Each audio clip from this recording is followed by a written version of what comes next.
says bing, bang, boom. At least she's going with it, man. Thank you, Christy. I appreciate that. All right. Why interest? Why not instead tell them, okay, we did that. Is your first letter, is your first letter or after they contact you? What does that mean, Tracy? Totally don't get that question at all. Okay. All right. Okay. So you could wrap, you could do a wrap. Let's see. Did I have wrap on my sheet? I don't know. Oh yeah, I got wrap. Okay. JVs we talked about, owner finance we talked about, subject to. We have not talked about lease options.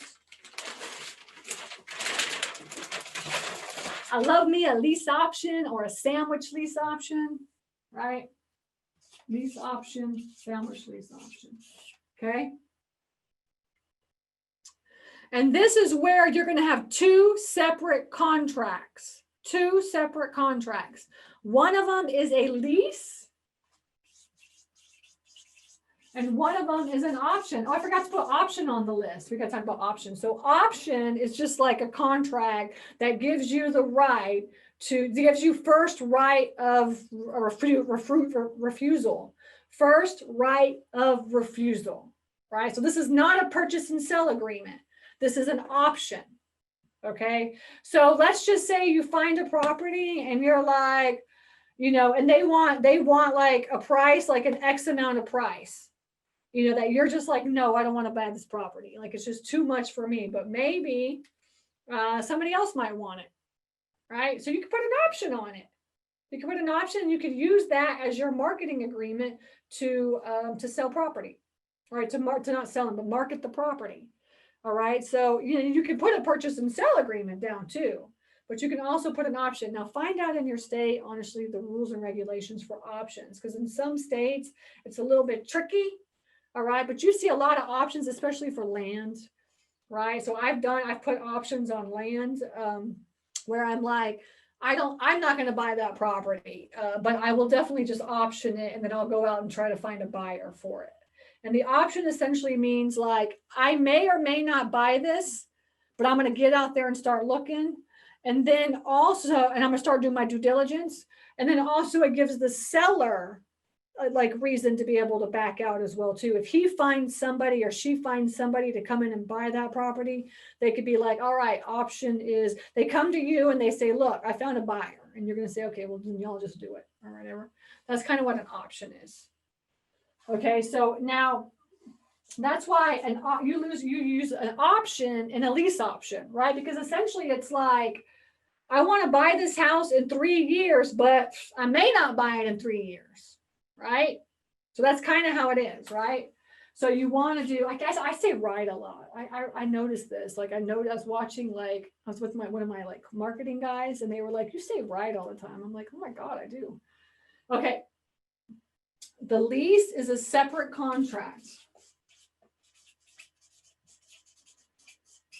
And so then this is like how much you're going to rent it for. Okay, that's your rent. And how long are you going to rent it for? Like, is this a 3-year rental, a 2-year rental? What is this? So you can have like terms in the contract. You have terms. It's a lease agreement. It's a rental agreement. So like whatever the rent is what you're going to have in there. The monthly rent, the terms, you know, the rule, like, what you have to fix, what you don't fix, this kind of thing. It's a rental agreement. Okay.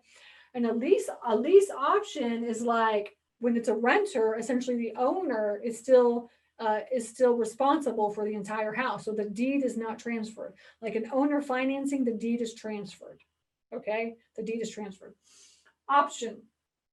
Now in this option, this is like, okay, possibly 2, 3, 5 years, I may or may not buy this house, right? So it's the length of the loan, length and purchase price. Purchase price. All right, the length and the purchase price. Okay, that goes on the option, right? So then what you're going to do is you're going to say, okay, now I'm going to buy this house for I'll buy this for $250,000 in 3 years. And I'm going to rent this house out for $1,500 a month for the next 3 years. Okay, got that? And then you're going to say, now, how am I supposed to make money on that? So you have to do a sandwich. Got to do the sandwich. Put it down. What kind of sandwich is it? For me, it'd be like a grilled cheese sandwich, right? What kind of sandwich is it for you? All right. So now you're going to do a sandwich. And that means that you're going to find somebody to lease option the house. And whatever the terms of the rent is, the length is, the option agreement, it's going to be more for these people, right? So if this is like a rental agreement for $1,500 and a purchase price of $250, this is going to be a rental agreement of $2,000 and a purchase price of $275 or $300,000, right? So this is going to pay for this, and then you get the middle is what happens. You get the cut in the middle. All right, so you get the cut. And then you also get like any type of a down payment, right? Now you could do a $15,000 down payment, non-refundable, right? This is my fee for coming out and finding this badass property for you. You owe me 15 grand, right? So this is a fee.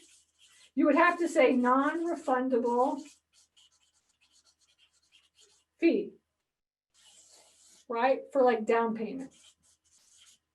Okay, or you could say, or it could be like, how about you pay $15,000 and this goes towards the purchase price of your home, right? But you have to pay that now. Okay, so that's like, what's it called? Accrual or something? I'm not sure. What is that called? Not amortized, but like, I'll just put accrual.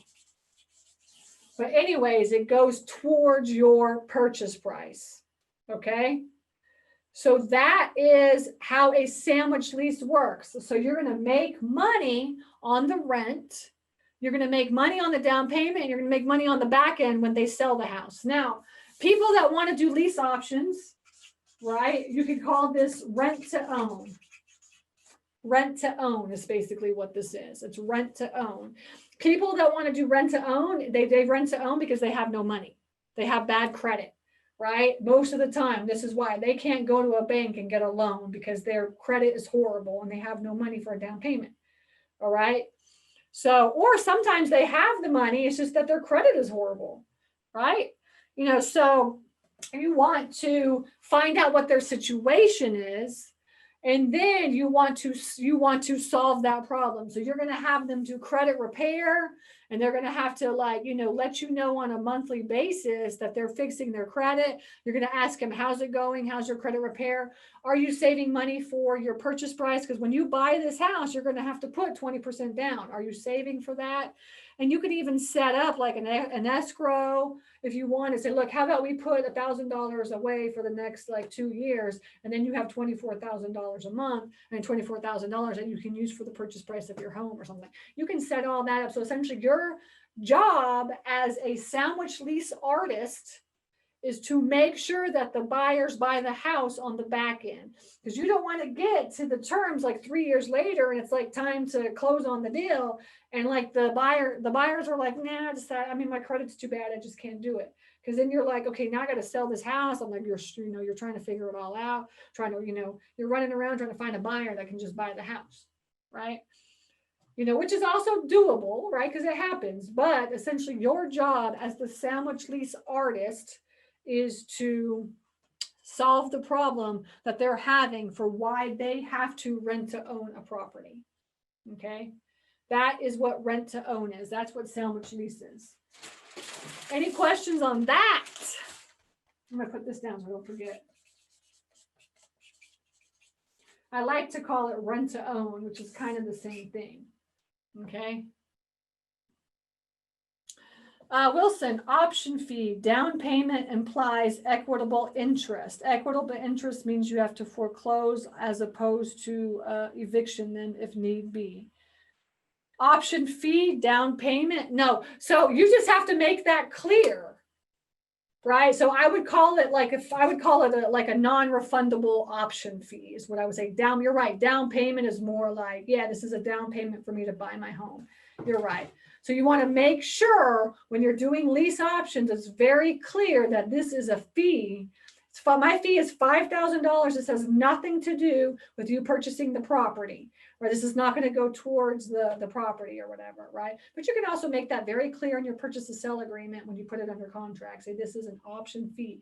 This is non-refundable. This does not go towards the purchase price, and then have them initial it as well too on the contract. So what I'm saying, utilize the contract to explain your terms. All right, your terms. Okay, what else? Any other questions? Do you make the different offers in the first letter to the seller or after they contact you for your help? No, you need to, like, I mean, with creative deal structuring, you need to be either like on a Zoom call face to face or in person face to face. Like you don't, I mean, you can send them like offers, just email them an offer, right? But it's not as effective. All right. And I know people that just send out offers, and actually students have just sent offers out, and they get them under contract, you know. So it's not that it's not effective. It's just it's not as effective. I'm the type of person, if I'm going to offer you something, I'm going to do it face to face, or I'm going to bring them on and do like a Zoom call. Right. So that's kind of what I do. But, you know, some people, they just send out offers, right? If they want to do that. I'm not that type of person. I'm more of like, let's connect type of person. I want to see your face when I give you these offers. I want to make sure that every question that you have in your eyes and in your head are answered, so you understand truly how this works. Okay. Okay, good. Any other final questions about creative deal structuring? We went over a lot of different structures. So hopefully these are the most creative deals you've ever heard of in your entire life. Okay, and then you can start, once you start kind of practicing them, clicking them. Now, every single deal is a case-by-case basis. And really, every single deal is all about what their situation is. So there's no like, I'm only going to do lease options. Let's offer lease options, right? And I tell this to my students, you can't just do lease options. You just can't. It doesn't work. You have to solve the seller's problems. That's what it's for. That's what these are for. Okay. Okay. All right. So that is my final presentation. Please make sure that you go to stacyrossetti.com and sign up for my free trainings. Search me on YouTube, Stacy Rossetti Teaches. And if you're interested in coaching, then go to the Stacy Rossetti and sign up for a consultation, and we can talk about the coaching program as well. Okay. Oh, I think that's it. Anything else? All of my replays are all of my videos will either go in free trainings on my website or on YouTube. Okay. All right. Okay. Take care, guys. And I will see you. Actually, happy Thanksgiving to everybody. Okay. Because I won't see you till after Thanksgiving. We're going on a 2-month vacation. All right. But I am going to do 2 more webinars this year, but I will be on vacation while I'm doing them. Okay. All right. Take care. Bye. Happy Thanksgiving. Yes. Happy Thanksgiving. Bye.